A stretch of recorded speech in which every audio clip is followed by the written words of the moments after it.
बहुत अच्छा है, या फिर ये कहना कि हम तो हमेशा अच्छा ही चाहते हैं जनता का। पहली बात तो हमको ये समझना चाहिए कि ये एक्चुअली कोई मेजर नैरेटिव है ही नहीं, क्योंकि जो किसान हैं, जो मुसलमान हैं, जो महिलाएं हैं, जो दलित हैं, जो छात्र हैं, उनको तो पहले से पता है कि बीजेपी सरकार, आरएसएस सरकार झूठ बोलती है। उनको तो बिल्कुल यकीन नहीं है, हमको तो रत्ती भर यकीन नहीं है कि मोदी सरकार ने जो किया है उसको पढ़ने के बाद हमको बिल्कुल यकीन नहीं है कि उसमें जो है वो सही है। हमको इस बात पे भी यकीन नहीं है जो मोदी जी बार बार कहते हैं कि मैं तो इस किसानों के साथ खड़ा हूँ, मैं तो दलितों के साथ खड़ा हूँ, मैं तो महिलाओं के साथ खड़ा हूँ। हमें इसकी सच्चाई पता है, और हमें इसकी सच्चाई इसलिए नहीं पता है क्योंकि हमने अपने आप से मन बना लिया। जैसे बीजेपी ने तो अपने आप से मन बना लिया ना कि मुसलमानों को के खिलाफ हमको नफरत फैलानी है, कि मुसलमान तो देश को बर्बाद करना चाहते हैं। तो ये तो उन्होंने अपने आप से मन बना लिया है। लेकिन जो हमने देखा है, चाहे वो दलितों का मॉब लिंचिंग हो, चाहे वो मुसलमानों का मॉब लिंचिंग हो, या फिर यूपी, उत्तर प्रदेश, अलग अलग देश के राज्यों में महिलाओं के खिलाफ जिस तरीके का वायलेंस हो रहा है, चाहे वो इसका इंस्टेंस हो, चाहे वो अभी जब किसान आ रहे थे दिल्ली से इधर, पहले तो वो इतने समय तक पंजाब में प्रोटेस्ट कर रहे थे, 2 महीना उन्होंने लगभग प्रोटेस्ट किया पंजाब में, उसके बाद वो चल के आए। और जब वो चल के आ रहे थे तो उनके ऊपर जिस तरीके से वाटर कैनन छोड़ा गया, जिस तरीके से पूरी रोड की रोड उखाड़ दी गई। और आप देखिए ना, जब जामिया में हिंसा हो रही थी तो पुलिस जो बस जला रही थी, सॉरी स्टूडेंट्स थे वो किसी और उससे, वो जो बस जली थी तो ये कहा गया था कि देखिए ये सब तो पब्लिक प्रॉपर्टी डिस्ट्रॉय कर रहे हैं, ये पब्लिक प्रॉपर्टी डिस्ट्रॉय हो रही है, इसलिए स्टूडेंट्स को आप सपोर्ट मत कीजिए। लेकिन ये जो रोड खुदी है, ये जो बैरिकेड टूटे हैं, जो सीमेंट डाला गया है गड्ढों में, वो किसकी प्रॉपर्टी है? उसका पैसा कौन देता है?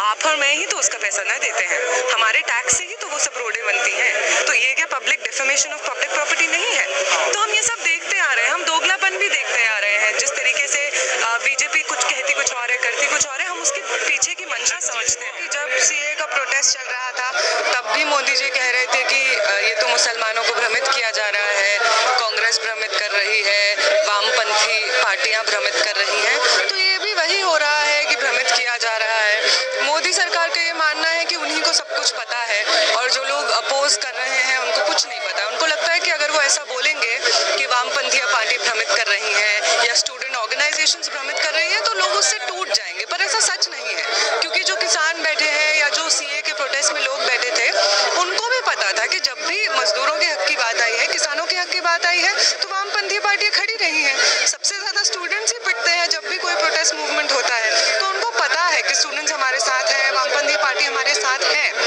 और इस वजह से ये कहना कि ये हाईजैक हो गया है, या फिर ये कहना कि नहीं फायदा है, भ्रमित किया जा रहा है, इसका कोई मतलब नहीं है। ये हमने सीए के टाइम पे ही देख लिया था कि वो कैसी बातें करते हैं और इसका कोई लॉजिक नहीं होता है। वो अभी भी यही हो रहा है। आपको क्या लगता है क्या मंशा हो सकती है, क्योंकि इसको एक तरीके से कहा जा रहा है कि ये लेफ्ट का हो गया है, क्योंकि हमने अभी देखा लेफ्ट वर्सेस राइट है। ये कुछ किसान जो कल आए थे उन्होंने ये बोला। देखिए, पहले अगर हम लोग लेफ्ट वर्सेस राइट कर रहे हैं तो हमको ये भी बात सोचनी चाहिए कि लेफ्ट क्या होता है और राइट क्या होता है।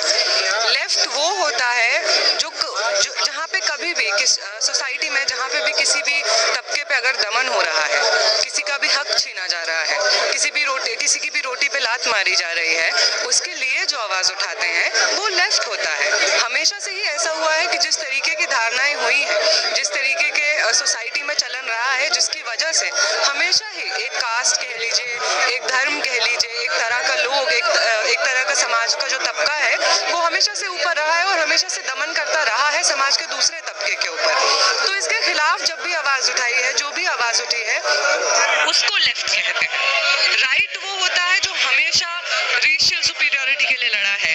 भगत सिंह को हम लोग मानते हैं, हम भगत सिंह के नारे लगाते हैं, हम अम्बेडकर के नारे लगाते हैं, क्योंकि ये सब एक प्रोग्रेसिव विचारधारा से आते हैं। इन सब ने जो भी शोषण हुआ है, जो भी समाज में दमन हुआ है, उसके खिलाफ बोला है। तो ये सब इसीलिए हो पा रहा है क्योंकि लेफ्ट की आवाज कायम है। ये सब इसीलिए हो पा रहा है, लोग इसलिए इस पे बात कर पा रहे हैं क्योंकि लेफ्ट की आवाज इस वक्त मौजूद है।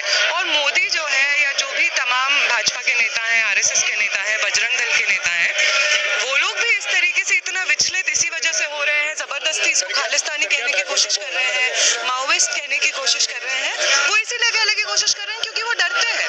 वो जानते हैं कि हमारा जो देश है उसमें लेफ्ट की आवाज बहुत मजबूत है। स्टूडेंट्स, मजदूर, किसान, सब लोग एक दूसरे के साथ खड़े हैं, वो जानते हैं और इसलिए वो डरते हैं। और ये डर ही छुपाने के लिए वो बार बार कहते हैं कि देखो लेफ्ट तो मर गया, वो बार बार कहते हैं कि देखो स्टूडेंट तो सब एंटी नेशनल है, वो बार बार कहते हैं कि किसान तो सब खालिस्तानी है।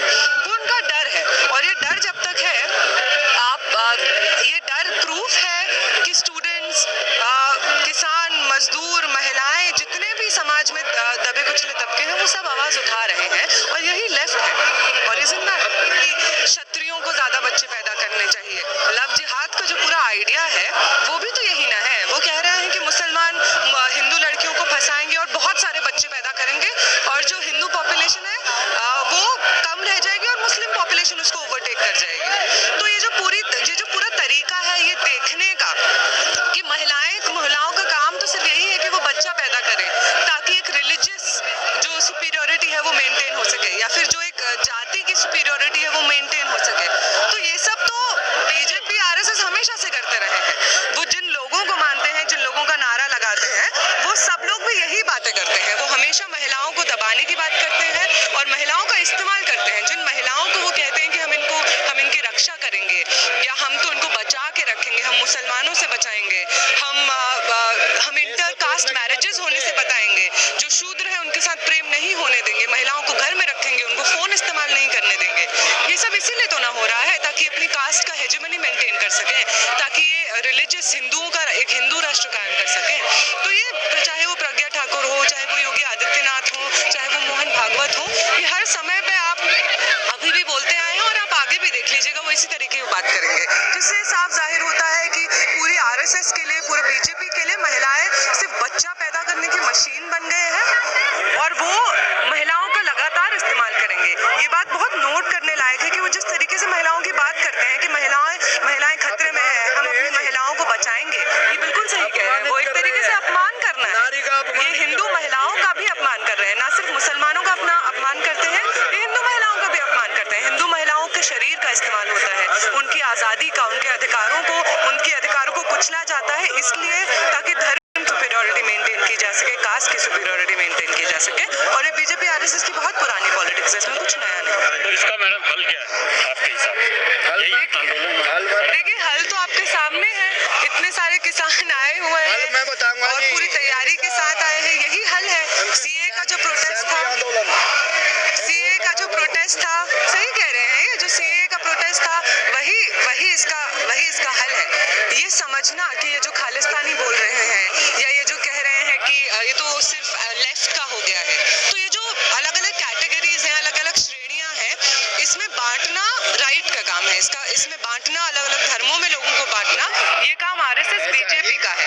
और इस काम को समझना कि ये लव जिहाद से हमें क्या बोलना चाह रहे हैं, किसी को खालिस्तानी बोल के हमें क्या बोलना चाह रहे हैं, यही पॉलिटिक्स को समझना और इसके खिलाफ खड़े होना। अगर कोई खालिस्तानी कह रहा है तो ये बोलना कि नहीं, सभी धर्म के लोग इस आंदोलन में शामिल हैं और योगदान देने के लिए तैयार है। ये कहना, सीए के प्रोटेस्ट में ये कहना कि जो मुसलमानों को आपने कैद करके रखा है झूठे केसेस में, जो एक्टिविस्ट को आपने कैद करके रखा है झूठे केसेस में, चाहे वो ट्राइबल एक्टिविस्ट हो, चाहे वो सीए के एक्टिविस्ट हो, उन सबको रिहा कीजिए। क्योंकि हम सबकी जो लड़ाई है वो दमन के खिलाफ लड़ने की लड़ाई है, वो हक के लिए हमारी लड़ाई। सब जानते हैं कि अंबानी अडानी उनके बहुत प्रिय मित्र हैं, इसीलिए भी हम देखते हैं कि जब किसान अपनी मांगे रखते हैं तो उन्होंने कृषि बिल भी उसमें रखा है, और जो इलेक्ट्रिसिटी अमेंडमेंट एक्ट है इस साल का, वो भी उन्होंने रखा है। और इन सब बिलों में, और आप शिक्षा की, अगर आप शिक्षा की बात देखना चाहें, क्योंकि मैं एक स्टूडेंट हूँ, तो आप देखिए शिक्षा को भी तो बेच दिया है।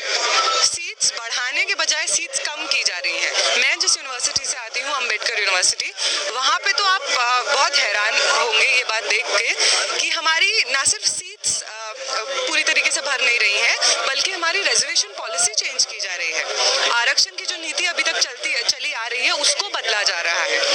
हमारी यूनिवर्सिटी में 100% फी एग्जेम्पशन मिलता था, जो SC ST PWD कैटेगरी के स्टूडेंट्स एडमिशन लेते थे उनको, उसके ऊपर हमला हो रहा है। इस साल उसको पूरी तरीके से, ये जो प्रोविजन है इसको पूरी तरीके से वापस लेने की बात हो रही थी। स्टूडेंट्स ने जब लगातार प्रोटेस्ट किया तो उसको वापस रखा है, लेकिन ये जो रिजर्वेशन पॉलिसी है इसको बदल दिया गया है।